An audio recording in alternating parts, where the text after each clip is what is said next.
Bienvenidos de nuevo a Negocios Televisión, bienvenidos al espacio de las noticias del día. Miramos a la actualidad, a las últimas horas, poniendo el foco en lo que sucede en Oriente Medio, en las conversaciones entre Biden y Netanyahu, mirando también a las hutíes, a su cooperación con Rusia y con China. Precisamente, mirando a China, enseguida les contamos movimientos, ejercicios militares que han tenido lugar en la frontera con India. Miraremos también a lo que está sucediendo en Rusia, las palabras, el discurso de Vladimir Putin, acusaciones a Estados Unidos de estar involucrado de facto en el conflicto en Ucrania, y en las últimas horas en la ONU el representante ruso ha advertido a Emmanuel Macron. Enseguida les contamos todo lo que está sucediendo, pero empezamos mirando a Oriente Medio. El primer ministro iraní Benjamin Netanyahu ha negado categóricamente las acusaciones hechas por funcionarios estadounidenses sobre la ejecución de la guerra contra Hamas. Afirma que eran deliberadamente falsas. Dice, la descripción de Estados Unidos es que hay que poner un primer ministro atípico con algunos grupos marginales extremos y que eso es lo que impulsa la política. Falso, yo diría deliberadamente falso. Saben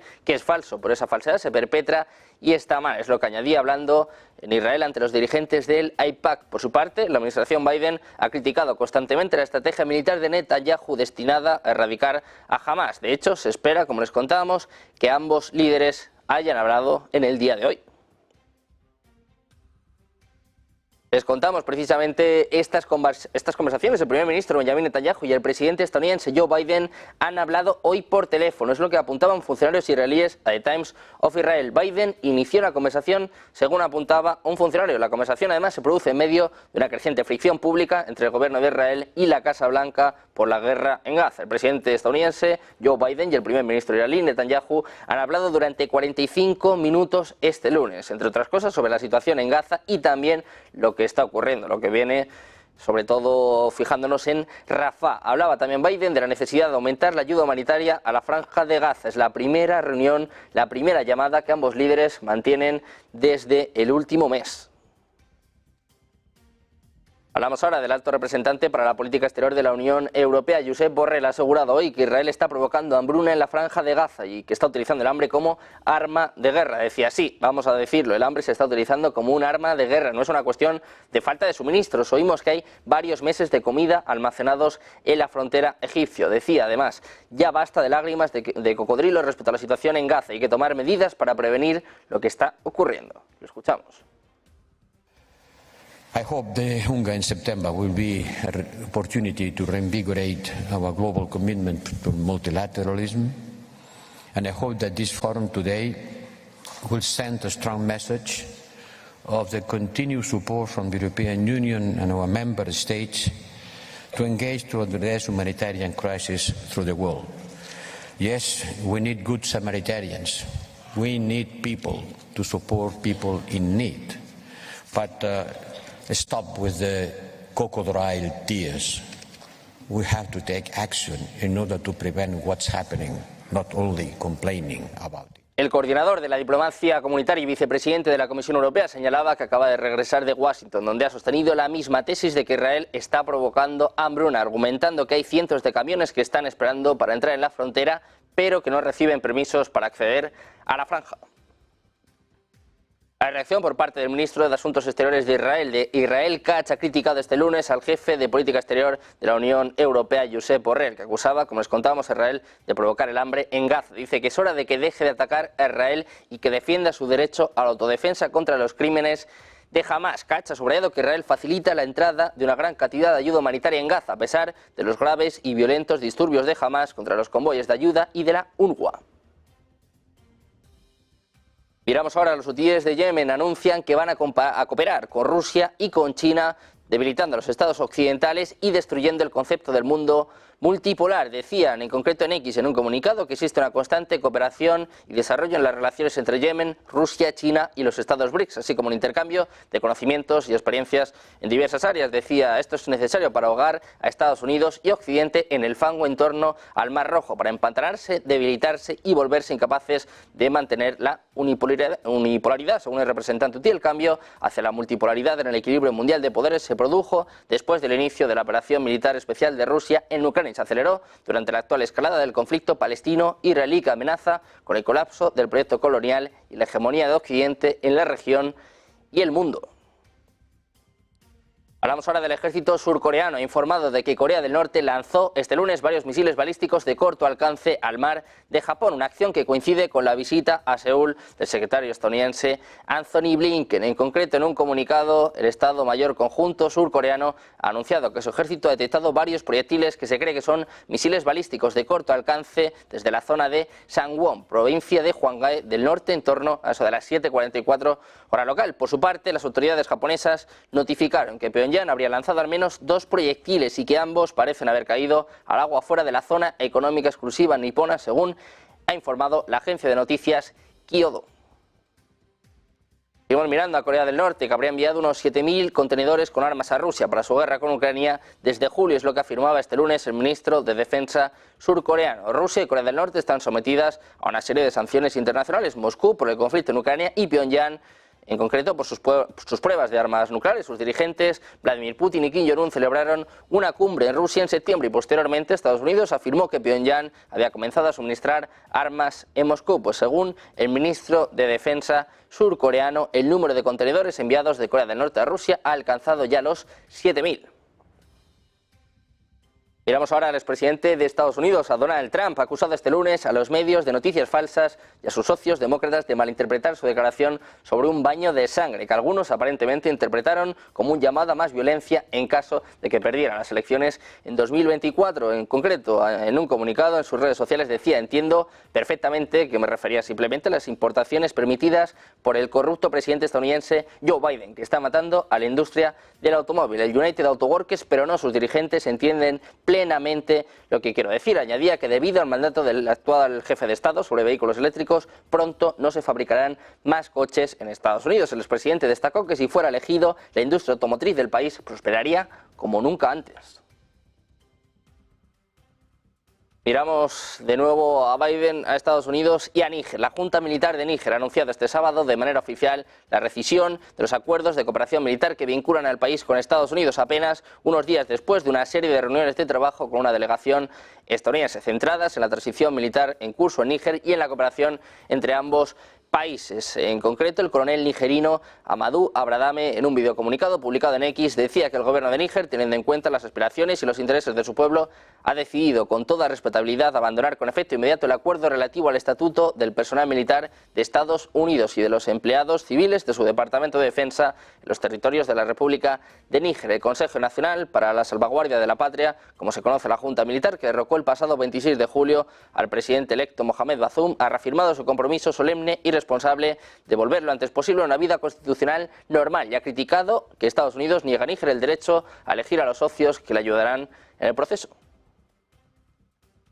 Hablamos ahora de China. Ha llevado a cabo una prueba con fuego real en la disputada frontera con India, en una demostración de fuerza mientras aumentan las tensiones entre los dos gigantes. En concreto, han dicho que la sección femenina de misiles disparó por primera vez munición real contra un nuevo avión, su objetivo subsónico en la meseta del Karakoram, a una altitud de 4.300 metros. Las mujeres soldado encontraron un avión enemigo hacia el este y lanzaron el misil después de una cuenta atrás. Apuntaban también en X que el misil desplegó y alcanzó con precisión el objetivo. El ejercicio con fuego real, realizado por el Ejército Popular de Liberación, mostró un avanzado sistema de misiles tierra-aire. El vídeo de la prueba fue uno de los más vistos, con 514.000 visitas. El ejercicio con fuego real del Ejército Popular de Liberación tuvo lugar en la estratégica meseta de Karakorum, frente al este de Ladakh, donde China y la India han estado en un enfrentamiento militar desde 2020. Miramos ahora al presidente francés Emmanuel Macron. Ha afirmado que pedirá a Rusia un alto el fuego durante los Juegos Olímpicos que se celebrarán en París este verano. Al ser preguntado por una cadena de televisión ucraniana, en concreto por TCH, decía sí, se le pedirá. Además, el Comité Olímpico Internacional, que ha suspendido al Comité Olímpico Ruso, se ha reservado el derecho a tomar cualquier decisión futura sobre la participación de los deportistas rusos en los Juegos Olímpicos de París. Miramos ahora a Alemania, que dice que Rusia se está preparando para un conflicto a gran escala con Occidente para 2026. Es lo que muestra un informe clasificado de la inteligencia alemana visto por Business Insider. Un nuevo análisis impactante advierte ahora sobre una intensificación significativa de la producción de armas rusas que podría hacer que Rusia duplicara su poder militar en los próximos 5 años y entrar en guerra en suelo de la OTAN tan pronto como en 2026. Las proyecciones sobre esta intensificación de la carrera armamentística rusa llevaron a los servicios de inteligencia a concluir que un ataque más profundo en Europa en los próximos 2 años ya no se puede descartar. Se cree que la OTAN comparte preocupaciones similares sobre las recientes escaladas, pero no considera que Occidente se vea necesariamente arrastrado a un conflicto directo con Rusia. Las agencias alemanas aún no han hecho públicas estas declaraciones, según señala el informe de Business Insider. Hablamos ahora del gobierno alemán, que no tiene intención de felicitar al presidente ruso Vladimir Putin por su triunfo en las elecciones del pasado fin de semana, de las que dijo que no fueron ni libres, ni justas, ni democráticas, condenando la celebración de los comicios en los territorios ucranianos ocupados por Moscú. En una rueda de prensa ordinaria, la portavoz adjunta del Ejecutivo alemán, Christian Hofmann, ha señalado que Olaf Scholz no ha felicitado a Putin y recordó que Berlín considera que estas supuestas elecciones celebradas en Rusia el pasado fin de semana no fueron ni libres ni justas y que el resultado se conocía claramente de antemano. Agregaba que no fueron elecciones democráticas, que no se permitió la presencia de candidatos de la oposición y que además dominó un clima de intimidación y de tensiones. Decía además, por último, que en Rusia no hay libertad de expresión. Hablamos ahora de las elecciones europeas, están a la vuelta de la esquina en junio y los países comunitarios ya están en campaña. Cada cual arrima el ascua a su sardina y lleva el debate general a lo local, a lo doméstico. Habitualmente Europa es consenso para buena parte de los 27, modelos aparte, pero no para Víktor Orbán. El primer ministro húngaro, castigado desde las instituciones comunitarias, ha hecho unas declaraciones durísimas contra los que llama burócratas, afirmando directamente: no tenemos más remedio que ocupar Bruselas. A Orbán le parece que Bruselas es más enemigo que el amigo. Ha hecho de ese rechazo uno de sus caballos de batalla y lo cabalga de nuevo en aras del electoralismo. Hablamos ahora de Vladimir Putin, que ha ganado de manera aplastante las elecciones presidenciales de Rusia, consolidándole al frente del gobierno por otros 6 años en medio del conflicto en Ucrania. Un récord del 88% de los votos, una participación de más del 70% y un resultado, una conclusión. Decía Putin: Rusia es más fuerte y soberana que nunca. Escuchamos. Мечтал о сильной, независимой, суверенной России. И надеюсь, что результаты голосования позволят нам все вместе с российским народом. Más mensajes por parte del presidente ruso Vladimir Putin. Ha hablado de un conflicto directo entre Rusia y la OTAN. Dice que significaría que el mundo estaría a un paso de la Tercera Guerra Mundial, pero matizó que casi nadie quería algo así. Además, la guerra en Ucrania, como saben, ha desencadenado la mayor crisis entre Moscú y Occidente desde la crisis de los misiles cubanos de 1962. Putin ha advertido a menudo sobre los riesgos de un conflicto nuclear, pero, eso sí, ha reiterado en varias ocasiones que no se le ha pasado por la cabeza utilizar armas nucleares en Ucrania. Le escuchamos hablando, no descartando un conflicto, una guerra mundial entre Rusia, una guerra entre Rusia y la OTAN. Pendientes de estas palabras de Vladimir Putin, miramos a más mensajes. En concreto, el presidente ruso, que fue reelegido ayer por 5º mandato, se ha reunido hoy en el Kremlin con los otros 3 candidatos a la presidencia, los que ha propuesto trabajar juntos por la victoria final en Ucrania. Decía: necesitamos continuar activamente el trabajo conjunto en el Parlamento del país, el trabajo conjunto para promover aquellas ideas cuya implementación nos permitirá acercarnos a la solución de los problemas que afronta el país. Ha agregado que todos los candidatos, incluido su inquilino, tienen objetivos comunes. Objetivos comunes, decía, es algo evidente. Lo sé gracias a los estrechos contactos con sus partidos y con ustedes mismos. Miramos ahora al secretario de prensa del Kremlin, Dmitry Peskov, ha acusado este lunes a Estados Unidos de estar profundamente involucrado de facto en el conflicto entre Rusia y Ucrania. En declaraciones a los periodistas insistió en que en adelante dicho compromiso podría interpretarse como que Estados Unidos está en guerra con Rusia. Los comentarios de Peskov se produjeron después de que el presidente estadounidense Joe Biden calificara el pasado viernes a Vladimir Putin como un matón. El embajador de Rusia en Estados Unidos, Anatoly Antonov, acusó entonces a Washington de intentar enterrar las relaciones bilaterales entre Estados Unidos y Moscú. Miramos de nuevo a Rusia, miramos de nuevo a Vladimir Putin, que planea capturar una zona de amortiguamiento de territorio ucraniano que dejaría a las regiones rusas fuera del alcance de las armas occidentales de largo alcance de Ucrania. Ayer mismo decía: no excluyo que, teniendo en cuenta los trágicos acontecimientos, nos veamos obligados en algún momento a crear una determinada zona sanitaria en los territorios que hoy se encuentran bajo el régimen de Kiev. Los comentarios del presidente se produjeron después de que le preguntaran si creía necesario que Rusia tomara el control de Kharkov, que limita con Belgorod, provincia rusa, que ha sido objetivo de ataques aéreos de las fuerzas de Kiev durante las últimas semanas.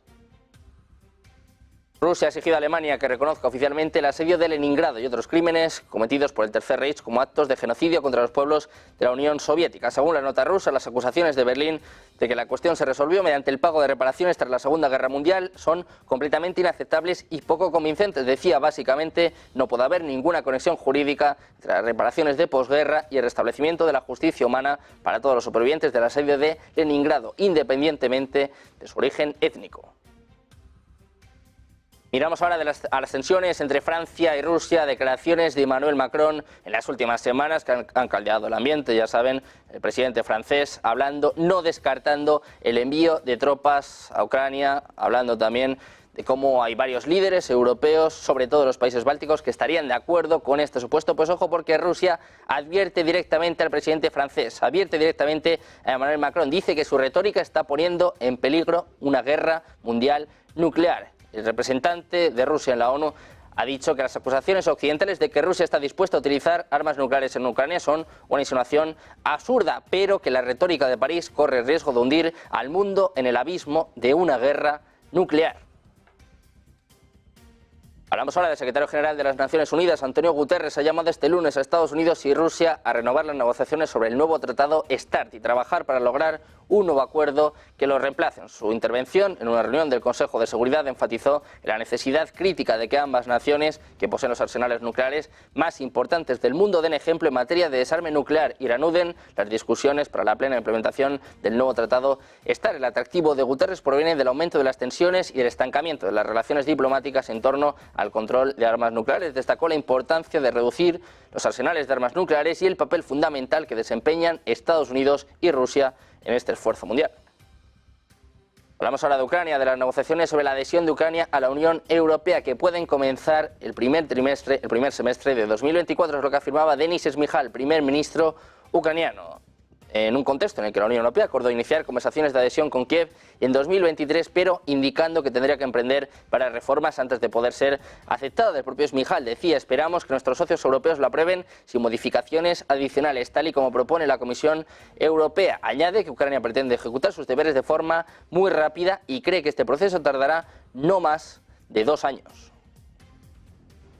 Hablamos ahora de la presidenta moldava, Maya Sandu. Ha anunciado que en octubre se va a celebrar un referéndum sobre la membresía en la Unión Europea, mientras busca garantizar que la nación de 2,6 millones de habitantes mantenga el proceso hacia su ingreso al bloque. El país, atrapado entre Rumanía y Ucrania, recibió en diciembre pasado el acuerdo de la Comisión Europea para iniciar negociaciones de adhesión a la Unión Europea y pretende completar el proceso para 2030, pero se ha enfrentado a lo que llama ataques híbridos sin precedentes por parte de Rusia, que respalda a la región de Transnistria en su territorio para socavar, según ellos, este esfuerzo.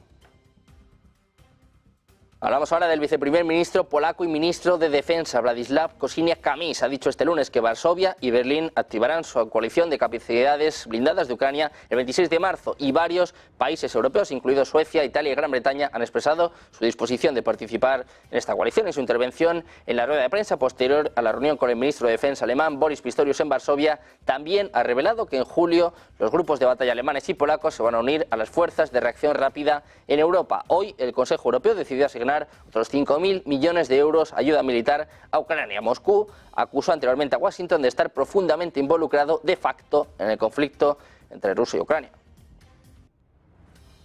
Seguimos mirando a la OTAN. Rumanía ha comenzado ahora la construcción de lo que eventualmente será la base militar europea más grande de la alianza. El proyecto de 2.700 millones de dólares ampliará la base aérea de la fuerza rumana Mihail Kogalniceanu, que se encuentra cerca de la ciudad portuaria de Constanta, en el Mar Negro. Rumanía ha sido durante mucho tiempo un centro clave para las operaciones de la OTAN en la región del Mar Negro, con miles de tropas estadounidenses que han recorrido el país en misiones de entrenamiento y seguridad desde el comienzo de la guerra a gran escala entre Rusia y Ucrania. Hablamos también de los BRICS, que están buscando crear una nueva moneda en el mercado global para resolver el comercio internacional entre los países miembros. La alianza quiere poner fin a la dependencia del dólar y dar protagonismo a la moneda que se lanzará próximamente. El Sherpa brasileño Mauricio Lirio dio una actualización sobre los acontecimientos en torno a esta moneda. Confirmó que los BRICS siguen trabajando en una moneda común y que el tema se discutirá en la próxima cumbre. Explicó que la alianza está trabajando para avanzar en la moneda y sistemas de pago común. Es decir, estamos trabajando en eso, estamos trabajando en la nueva moneda. Añadió que los países lo están discutiendo bajo la presidencia rusa, que es uno de los temas discutidos durante su presidencia. Pendientes de más actualidad, de más últimas horas, de traerles, como siempre, el mejor análisis. Hacemos una pausa, unos minutos y enseguida comienza el cierre de Wall Street de la mano de Javier Luengo.